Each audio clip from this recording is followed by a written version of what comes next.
안녕하세요, 여러분. 오늘은 여러분들에게 왜 독서해야 하는가, 또 나만의 독서법을 어떻게 만들어갈 수 있는가, 이런 얘기들을 해보도록 하겠습니다.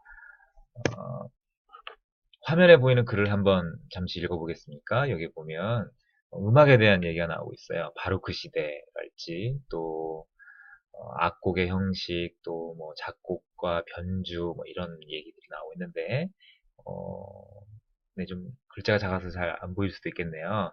어, 두 번째 글을 한번 읽어볼까요? 두 번째 글을 보면 공룡에 대한 얘기가 나오고 있죠.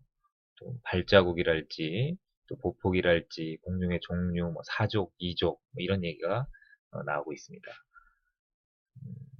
네, 이번에 세 번째 글을 한번 읽어볼까요? 자, 여기에는 또 아까와 다른 글들인데요. 컴퓨터에서 동영상, 또 화소 이런 얘기가 나오고 있어요. 이 세 가지 글은 각각의 다른 글이지만 공통점이 하나 있습니다. 과연 어떤 공통점일까요? 궁금하죠? 연관성이 없어 보이지만 사실 방금 소개한 글들은 바로 수능에 나왔던 언어 영역의 지문입니다. 대학교를 가기 위해서는 이 정도의 수준의 그런 지문이 나오고 또 문제를 풀어야 되는구나. 좀 당황스러울 수도 있는데요. 어, 우리가 이제 대학 공부를 하기 위해서는 이처럼 어려운 문장, 또 다양한 문장들을 보면서 종합적이고 분석적이고 구체적인 그런 생각을 하고 분석을 할 수 있는 그런 문제들이 출제되고 있다는 거죠. 반드시 시험 공부만을 위해서뿐만이 아니라 우리가 학문을 하기 위해서는 이런 종합적인 분석적인 생각들, 사고들을 해야 될 필요가 있는데요. 과연 이런 것들은 어떻게 만들어질까요? 저는 그게 바로 독서의 힘이라고 생각이 되는데요. 여기에 나오는 책의 제목처럼 나는 읽는 대로 만들어진다 라고 해요. 내가 어떤 책을 읽고, 내가 어떤 생각을 하고, 또, 내가 어떻게, 책을 통해서 많은 경험들을 하면서, 하느냐에 따라서 내가 만들어진다는 거죠. 뿐만 아니라 많은 사람들을 이끌 수 있는 그런 리더들은 바로 책을 읽는 사람들이었다는 것은 우리가 많은 역사를 통해서 알 수 있습니다. 어, 근데요, 우리는 보통 이런 얘기를 많이 해요. 도대체 어떤 책부터, 무슨 책부터 읽어야 될지 잘 모르겠어요. 또 사실 책 읽을 시간이 별로 없어요. 뭐 수행평가도 해야 되죠. 또 발표 준비도 해야 되죠. 운동도 해야 되고 친구들도 만나고 싶고 책 읽을 시간이 없다는 거죠. 또 어떤 친구들은 책을 읽다 보면 재미가 없다는 거예요. 사실 맞아요. 선생님도 그런 생각들을 했던 것 같아요. 과연 어떻게 하면 책을 읽을 수 있을까? 어, 여기 그래프를 보는 것처럼 우리나라 1인당 연간 독서량이요. 점점 줄고 있어요. 2013년에는 1년에 읽는 책이 9권 밖에 되지 않는다는 거예요. 평균적으로. 근데 또 하나 재밌는 것은 우리나라 학생들의 독서량을 보면 초등학생 때는 그래도 좀 있다가요. 중학생, 고등학생들이 되면서부터는 점점점 책 읽는 숫자가 줄어들고 있어요. 공부하는 것 때문에도 책을 읽는 것도 줄어들고 있기도 하지만 중요한 것은 또 보니까 스마트폰을 그만큼 이용하는 시간은 훨씬 더 많아지고 있다는 거죠. 그만큼 우리가 우선순위랄지 또 우리의 관심사가 달라지고 있다는 이야기가 되겠습니다. 그러면 우리는 어떻게 하면 책을 좀 더 잘 읽고 책을 통해서 우리의 생각하는 힘, 또 분석하는 힘, 이런 것들을 기를 수 있을까요? 저는 자신만의 독서법을 만드는 게 굉장히 중요한 것 같아요. 선생님도 책을 읽는 게 참 쉽지는 않았던 것 같은데요. 음, 선생님만의 독서법을 좀 만들기 시작했어요. 저는 생각을 넓혀주는 독서법이라는 그 굉장히 유명한 독서법에 관계된 책을 한번 읽으면서 음, 그 저자가 이야기하는 그 여러 가지 노하우들 중에서 제가 실제로 이렇게 해보면서 저한테 맞는, 선생님에게 맞는 그런 독서의 방법들을 찾아 나가기 시작했어요.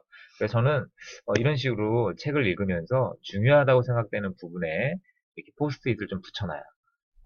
그렇게 하면요, 나중에 다시 책을 보더라도 내가 중요하게 생각했던 부분들을 다시 한번 볼 수 있고요. 또 저는 책을 읽으면서 메모를 이렇게 하거든요. 그러면 저 생각을 좀 정리를 할 수가 있게 되더라고요.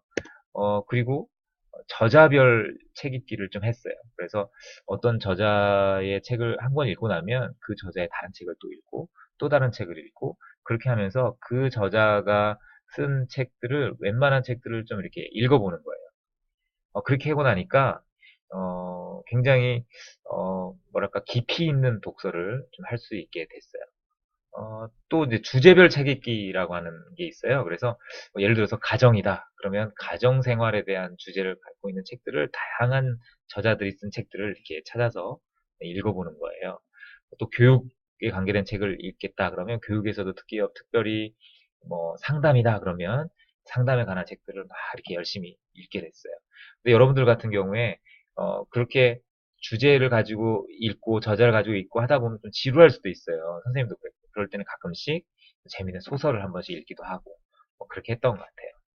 그래서 특별히 여러분들은 청소년들을 위한 추천 도서가 많이 소개되어 있기 때문에 그런 추천 도서 중심으로 읽는 것도 굉장히 좋은 방법이라고 생각합니다. 그리고 중요하게 생각하는 것 중에 하나가 뭐냐면 책을 읽고 반드시 글을 좀 써보는 거예요. 그 독후감이라고 하는 형태를 써서 사용해서 글을 써도 되지만 자기가 들었던 생각, 책을 읽으면서 든 생각들을 이렇게 간단하게 요약하는 거죠. 그렇게 모아놓으면요, 시간이 지난 뒤에도 그 글을 읽으면 그때 내가 이 책을 읽고 이런 생각을 했었구나. 그런 힘이 생기는 거고요. 또 어떤 책을 읽으면서 자신의 생각을 정리할 수 있는 그런 힘이 길러지고 또 자신의 생각을 글로 이렇게 표현하는 그런 좋은 훈련이 됩니다. 그래서 선생님이 처음에는 글 쓰는 게 되게 힘들었는데요.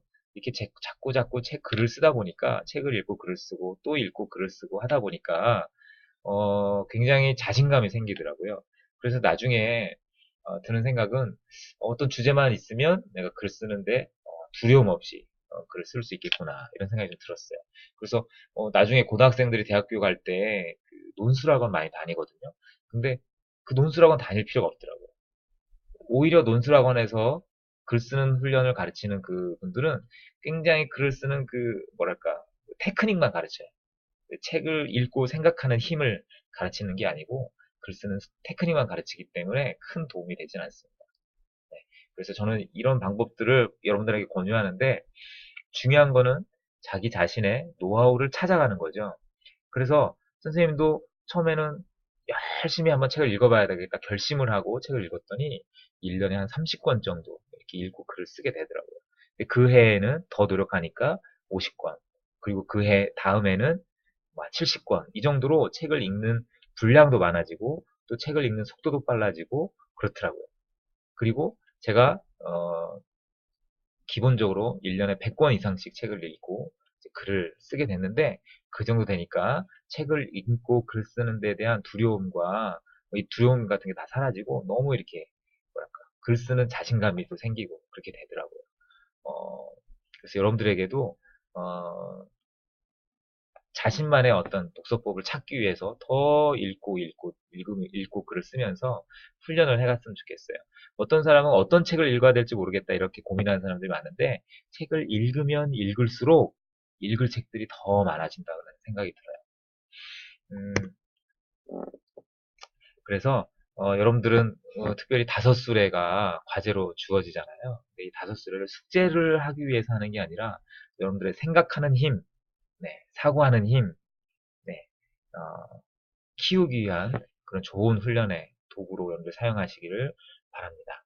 그래서 여러분들 우리 벽에 센츄리 클럽 네, 자기 이름이 딱 붙을 수 있도록 꾸준히 노력해서 좋은 결과가 있길 바랍니다. 이 독서 글쓰기 같은 것들은 단시간에 성장하지 않고 단시간에 그 효과가 보이진 않습니다. 그러나 여러분들이 매일매일 이렇게 노력하다 보면 정말 나중에 시간이 지난 다음에 여러분의 생각과 그 사고하는 그 힘들이 굉장히 많이 성장했다는 것을 느낄 수 있을 거예요.